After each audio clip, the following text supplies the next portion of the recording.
What's up, gear mortals? Trey Xavier here. Today I want to show you how I go about reamping guitars. There really isn't a whole lot to reamping guitars. It's a pretty simple process, and if you've never done it before, here's how it works. The basic idea is that you take a dry recorded DI guitar signal, just the guitar straight into whatever you're recording onto, and then you're going to send that back out to some kind of an amp. You can either mic up a cab and record it like that, or if you have a load box like we do here, the Torpedo Reload, you can take the signal directly from your amp head and just put that directly into your DAW and then use a cab sim in your DAW, which is what we're gonna be doing today. So this is gonna kind of come off as like a commercial for the 2Notes Torpedo Reload here, but that's just because I use the thing every single day. They are not a sponsor. I just love the crap out of this because it does everything that I need for reamping. You need a couple basic things in order to do a reamp.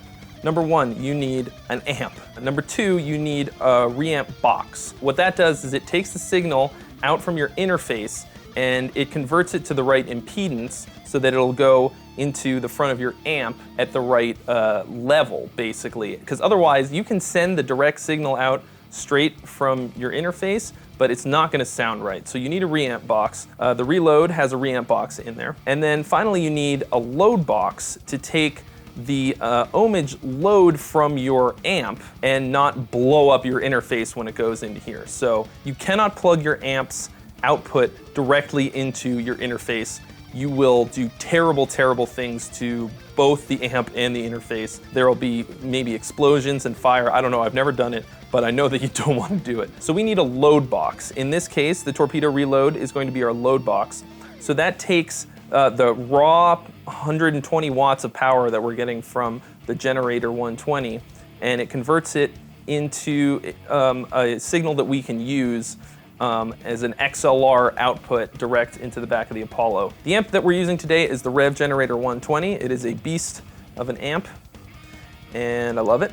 It does everything that I want an amp to do.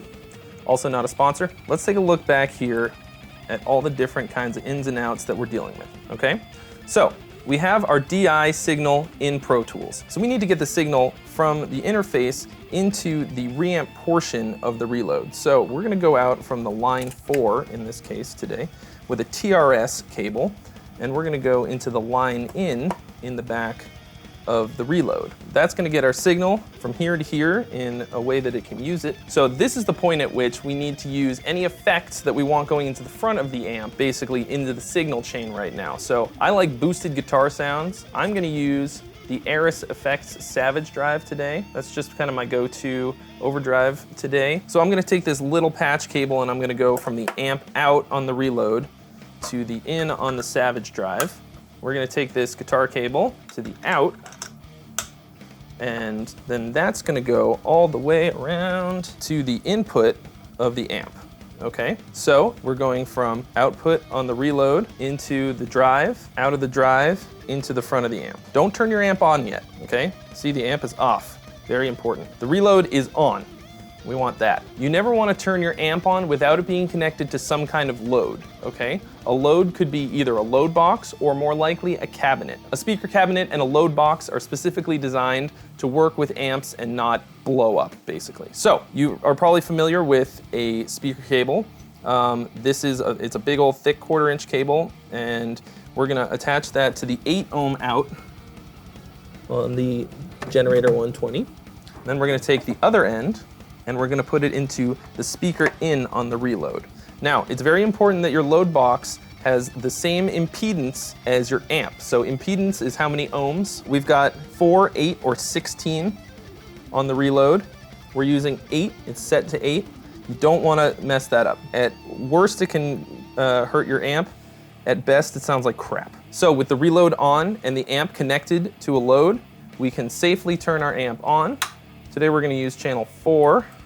I like it with the bright switch on and the fat switch on. Now, if we send a signal in, it's gonna go all the way to the amp and then into the Reload. But now we need to get the signal from the Reload back into our interface. So in order to do that, we've got this XLR cable. I've got a little short guy here. So we're gonna go from this load box output into a mic input, a mic preamp input in the Apollo, and that completes the whole circle. So now we've got our DI guitar signal coming out from Pro Tools, from the back of the interface into the reload, from the reload into our drive pedal, from the drive pedal into the front of the amp, from the back of the amp, the power section, speaker cable into the load box section of the reload, out of the load box section of the reload, back into the Apollo. So we've completed the circle, but we're not done yet, because what's gonna happen in Pro Tools, or whatever your DAW is gonna be very important, okay? Because right now the sound is gonna be awful if we don't have a cab sim or some kind of speaker cabinet sound on there. If what you're doing is gonna be miking up a physical speaker cab, then when you get to this stage of going into the back here, this is just gonna go into the back of your speaker cab, and then instead of going out of the load box into here, this is just gonna be the microphone that you're sticking in front of your cab. As you can see on the screen, we've got 2 DI tracks previously recorded with the Music Man St. Vincent guitar for the review that we're doing.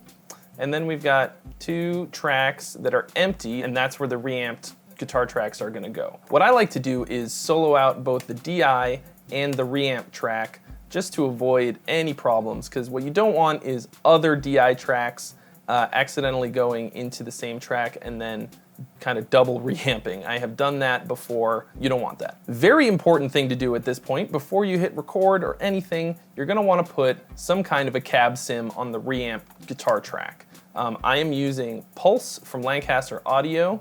It's real sweet, it's super simple, and it is free as the wind blows. Today I'm using their Atlantic Custom 2.0 cab. I've got the DI track going out line 4, and then I've got it coming back in on mic 1. One thing you're gonna wanna do before you start is make sure that the volume on your DI track is set to unity. Otherwise, you might get a weaker signal than you want, and you might have to wind up turning up the gain on your amp, and then you'll just add noise to the signal and all that. You don't want that. And I record arm the track, and away we go.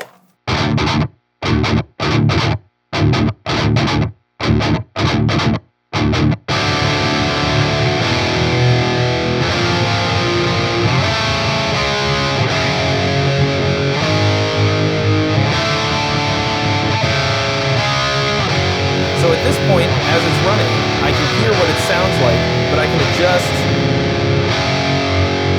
the controls on the amp,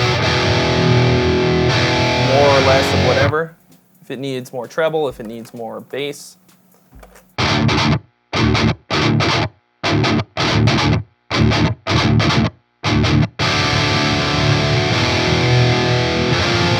I feel like it needs to be tighter, I'll adjust the tight knob on the Aries. Give it a little more bite with the bite knob.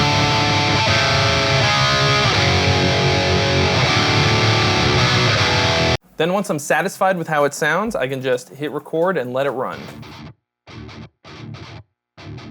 It's not the most exciting thing in the world because you just gotta wait until it goes all the way to the end of the track. It's very normal to hear a slight sound of the guitar through the load box. I don't really know why that is, but it's just something that happens. And that means that when you're done, you're gonna wanna listen back to the track without that, because it sort of adds this weird high-end thing that you might perceive as being additional high-end in the track, but it's actually just coming acoustically from here. So then you do that to 1, and then you do the same thing to your other rhythm guitar track. And here's our second guitar track.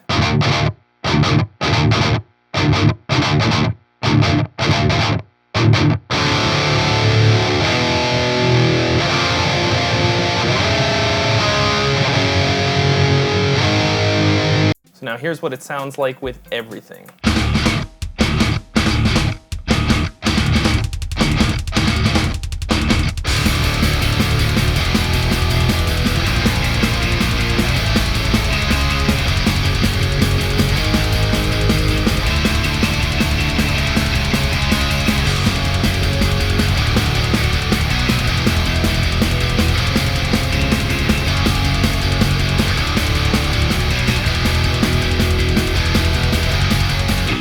This, of course, is an unmixed track, so none of the drums are mixed or anything. It's very raw, but you get an idea for kind of what it's gonna sound like, and that's all you really need before you hit the post-processing stage. Then when you're done, you're gonna wanna make sure you turn off your amp before you turn off your load box, because like I said, your amp always has to have an active load, otherwise it can cause serious damage to your amp. This is how I do it. It's pretty much the same for any kind of music, for any style, any kind of amp you're using, anything like that. It's basically identical, with the exception of whether or not you're using a physical speaker cab or something like that. You can do this for clean guitars, you can do it for lead guitars, for weird guitars, you can use a bunch of effects, anything that you want. The sky is the limit when it comes to reamping. I absolutely love it. I love having that control after the fact, after the guitars are recorded. I could sit here and reamp all day long and get 50 completely different sounds from 50 different amps, and then I get to pick the one that I like the most. Thanks so much for watching, guys. If you haven't already, mash that subscribe button and smack the bell for more reviews and original content. And I'll see you real soon.